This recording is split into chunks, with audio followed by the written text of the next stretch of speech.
Hey guys, welcome back. Today we're talking about Mickey's Not So Scary Halloween Party, and I'm sharing my top 13 tips with you so you could have the best possible night when you go. First party actually starts on August 9th and runs on select nights to October 31st. I do know that October 31st night is already sold out. So we have about 2 months before this party. I want to give you all the tips, all the tricks, and make sure that you are knowledgeable and you know exactly what to do and what not to do, and maybe some things to think about before you go.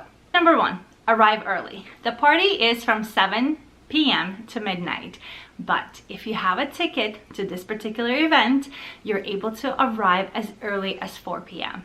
And you would be silly to dismiss this opportunity. So if you want to be at the gates of Magic Kingdom, ready to get your bracelet and check in, you need to leave your resort at least an hour to hour and a half if you're heavily relying on Disney transportation.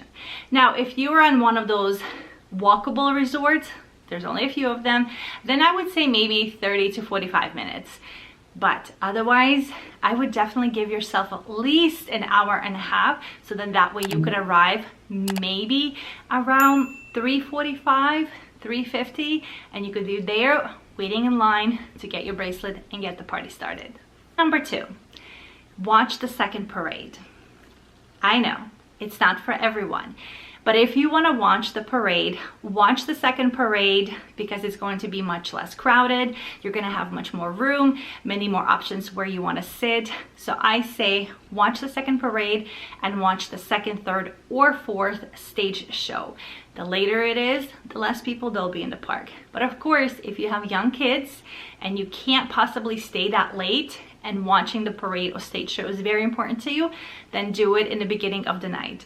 Because the worst thing that you could do, is be disappointed that you didn't get to do what you wanted to do because your kids just had to go back to the resort. So watch the second parade if you can, but of course you can always watch the first one, but the second one will be much better. Tip number 3, plan to have a full meal before you get to the park. Unless you really have to eat in the park, then I would recommend eating between 4 and 7 p.m. Don't waste your precious park time on a full sit-down meal because there's only so much time, and this event is pricey, especially if you have large families, and the time is just gonna go so quick. Before you know it, it's gonna be midnight and you're gonna have to leave. So don't waste your time on a big fancy sit down long meal during the party. Best thing you can do is eat before, bring snacks, and maybe just grab a quick service or some of those specialty treats, but don't waste your time on a sit down meal during the party. Waste of time, waste of money. Time is money in Disney. And this brings me to tip number 4. Don't do a dessert party, a fireworks dessert party during a Halloween party or during a Christmas party, because again, it is not worth it because there's just not enough time, and those parties take a long time for you to really go find a spot, enjoy it, go get your sweets and treats and maybe wine, champagne, whatever it is that they have. Is gonna take up so much time. It's just gonna take so much time. So if you really want to do a dessert party, a fireworks dessert party, I keep forgetting to say fireworks dessert party, I would just suggest doing it on a regular day, regular park day, but don't do it on your Halloween party night because again, it's going to probably very easily eat up 90 minutes to maybe 2 hours of your time, precious time. So no. Are fireworks dessert parties nice? Absolutely. I have a great video. I can link it over here and down below. We did it on a regular, normal night. Absolutely beautiful, worth it. Not even for the desserts, but just for the view and the atmosphere, but not during the Halloween party. There is no time. Tip number 5, trick-or-treating. I know everybody loves trick-or-treating. Kids love it, adults love it, everybody enjoys it. Don't rush the trick-or-treat as soon as the party kicks off. The lines are going to be obnoxiously long. Just Give it some time, go watch a stage show, go watch your first parade, do some rides, go to a dance party, find something else to do, but don't go trick-or-treating. Give it an hour, hour and a half. They're not going anywhere. Trust me when I say they're not going to run out of candy. They will not. As the night goes on, those lines are going to be empty, and your kids can literally go back and forth to the point where you could just ask the cast member like, hey, I just want this particular candy. I'm not sorry, my kid does that. He does that. He has allergies, so unfortunately a lot of the candy that they do give out he cannot have. There's only 2 certain candies that he can have. Otherwise we ask for an allergy friendly token, and you can also do that. So if your kiddo or you yourself have allergies, they will give you like a little blue bag. It's like a turquoise color, and you will collect tokens, and then at the end of the night or anytime during the party, you can go ahead and redeem them for safe food, treats, or non-food items for your kiddos or for yourself. Number 6, ride the rides that have overlays. Some rides, not all, there's literally just 2 of them to be honest, will have an overlay for the party. So there is going to be like a light laser show with music, I think at the teacups, and then Space Mountain is going to be pitch black. If you thought it's dark and spooky and scary on regular nights, you haven't seen it during the Halloween. It is pitch black. And then there is also Monsters Inc. Laugh Floor. Now, we enjoy this show so much. There was actually a few times my kids got picked. If I find the footage, I will enter it here for you guys to see. But during the Halloween party, it's also a 2-stop trick-or-treating station, because once you enter the queue, they give you candy, and then you can stay in the theater, and there's like a live show literally like every 10 to 15 minutes, and they really are interactive with guests. It is hilarious. And as you exit, there's also trick-or-treat stations on the other side. So those are the 3 rides / attractions that have some sort of overlay. They used to do Pirates of the Caribbean, but as I see it, that this year, and I don't think last year they had anything, but prior to these 2 years, this year and last year, they used to have pirates just roaming around and like chatting. I don't think they were there last year, and they're definitely not there this year. Tip number 7, meet your favorite characters. Now, going to special events like this, Mickey's Not So Scary Halloween Party or Mickey's Very Merry Christmas Party, you have such a rare opportunity to meet some incredible characters, and sometimes in like their cute holiday related outfits. So if you have someone in mind, definitely get in line before 7 p.m. especially if it's Jack and Sally. Sometimes Jack will meet by himself, sometimes he's there with Sally, so you never really know, but of course you can ask the cast members before you enter. I would suggest getting into that line probably at 6 o'clock. There's so many great characters you can meet, so definitely if it's a very popular character, I would recommend getting in line before 7 o'clock, probably at 6 o'clock, and then maybe jumping in line to meet another very popular character maybe at 11 o'clock, but definitely check the map and check the schedule, because though the party lasts till midnight, but sometimes some of these characters have a cutoff, say at 11:30 or 11:45 or maybe 11:15. So definitely know, so then that way you can, you know, cut in, and I mean not cut the line, but get in line right at the end of the party so you don't have to wait very long and you can meet your favorite character. I mean, there are so many characters, and they did say that for this particular year of 2024 there's going to be more villains, and I think we're also getting Bruno, so that's going to be pretty cool to meet Bruno. He's a pretty cool guy. Number 8, DAS. Disability Access Service Pass. If anyone in your family, including yourself, is utilizing DAS, yes, DAS is available during the party or any after hour or any other party. The way it works is just like a regular day. You could use it to meet characters. I do believe it's only 1 or 2 characters. I know Jack and Sally will take DAS. Otherwise, rides and attractions work the same way. You can absolutely utilize your DAS. Don't listen to anyone if they tell you otherwise. If you do arrive at 4 p.m., your DAS will be active from 4 to 6 p.m. Once 6 p.m. comes around, Genie Plus and DAS, that whole system kind of goes down. It's the time that Disney is filtering out guests that are not staying for the party, that don't have the tickets, that don't have the wristbands. So the system kind of like goes down for an hour, and then 7 o'clock the system is back up and you can start utilizing your DAS pass once again all the way till midnight. So it's definitely very helpful. And of course, if you have any questions in regards to DAS, you can reach out to Disney. Disney recently has made major changes to DAS. I have quite a few videos. I can link them down below, and over here you can watch them. So if you need help, more information is there. Number 9, have a plan, and a plan that has a plan. So I know that there is so much to do, and you have to be honestly really realistic, understanding that it is not possible to do everything.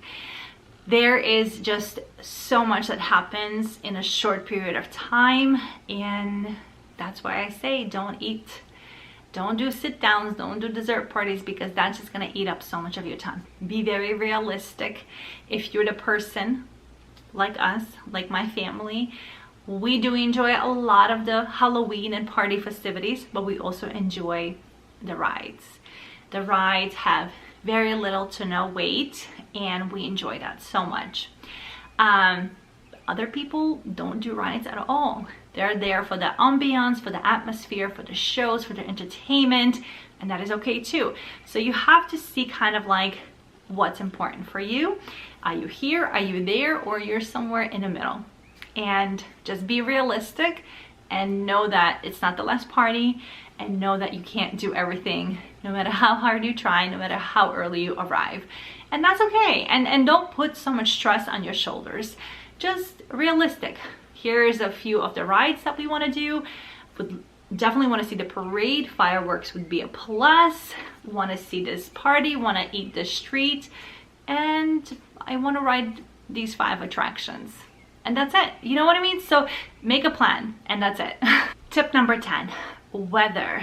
In Florida, especially during this time, it is unpredictable, but at the same time predictable. It is probably going to rain every day, all day, multiple times a day. So be ready for that. It's nothing new. Be ready. Okay, so before your party, I would definitely check the weather and see, is there, you know, a severe storm coming? Is there a chance of rain and thunder? Because obviously a few things will go into play. You have to bring your rain gear. Okay, I would still recommend bringing your rain gear because you just don't know. Get yourself a poncho though. Oof, so hot. Rain jacket if you can, umbrella, rainproof, wet-proof shoes. I don't know, something that you're going to be comfortable in, possibly a change in outfit for you and your kids. You have to be prepared. This also goes hand in hand with the entertainment during the party.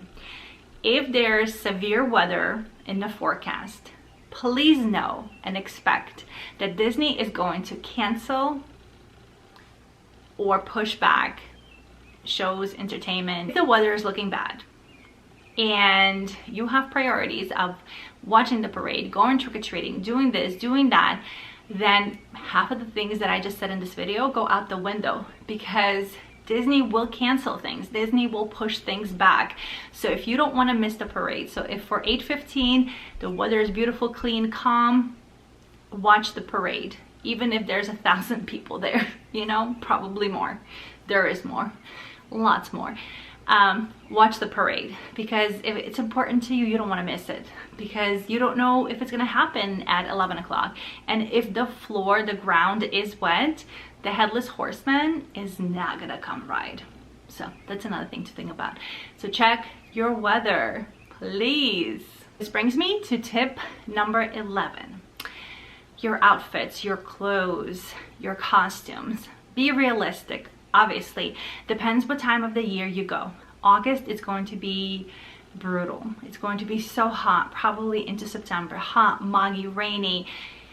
I don't know. Some people pull off full costumes and they look beautiful, and I am just in awe of them. But sometimes, like, this is my costume. This is it. This is it. You know what I mean? I have to be realistic with myself. I have to know how comfortable I am. There have been a few times where I dressed my kids. Still, it was like Disney bounding and stuff like that. But there were times that I just got them a t-shirt and we called it a day. You know what I mean? So be realistic. If you're going in a costume, bring a change of clothes for yourself, for your kid. If you think you might not want to do this the whole night, or for your kiddos, like if they go, you know, in those princess dresses or something big, fancy, poofy, or itchy, or heavy, or hot, bring them pajamas for the evening and let them change into PJs. Be realistic with your costumes, change of clothes, rain gear, pajamas for the kids, and yourself maybe. 12, what to do if it's a washout. So if it's a washout, if things get pushed back, if things get canceled, if something's happening that's not supposed to during your party, before you leave the party, go visit guest relations and talk to them. Be nice, be kind. And most of the time, from what I'm hearing, I personally have never done it myself because it was never that bad for us. They will give you a rain check credit. So if you want that credit, speak to them before you exit and figure it all out, because Disney is not just going to be issuing credit for everyone. But that is only going to happen if, I mean, you still have to go and request it, but I'm saying it's only going to happen in the event if things are getting canceled and pushed back left and right, and essentially the party that was supposed to be is really not there.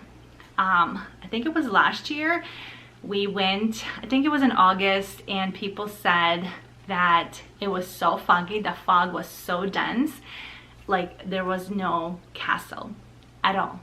Like people couldn't see like a foot in front of them. That's how bad it was. So there was no fireworks, no parade, no stage show, like everything was canceled. So definitely, if that happens to you, which it might, but also be okay with that because you're going in the middle of the hurricane season, just visit guest services and just figure it out with them. But don't forget to be nice and kind. Tip number 13, book a minivan at the end of the night. I know it's a splurge. It could definitely get pricey, but if you stay till the end of the night, even if you don't, instead of breaking down your stroller, carrying everything, or your sleeping kids in the bus, monorail, the ferry, oh my God, the list goes on and on. Take a minivan. They're so convenient. Yes, it's a splurge, but you won't regret it. It's a large, comfortable car. It's a Disney cast member who's the driver.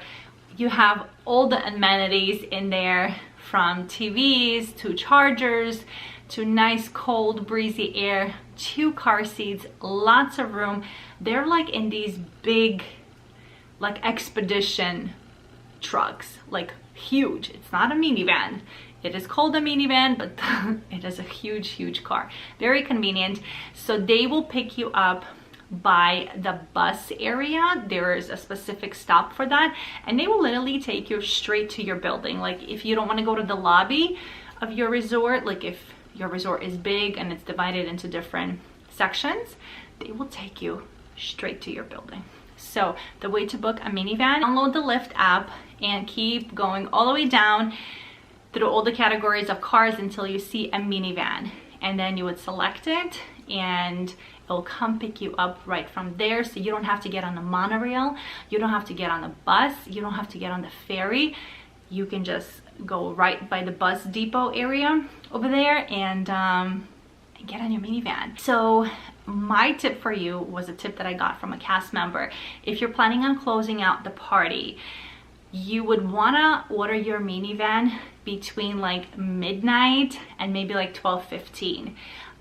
If you order it at midnight, you will probably get a minivan maybe by like 12:15, 12:20. If it's a little bit later, then it's a little bit more later. But you want to make sure that your minivan order is in before 12:30, because then they stop taking new rides.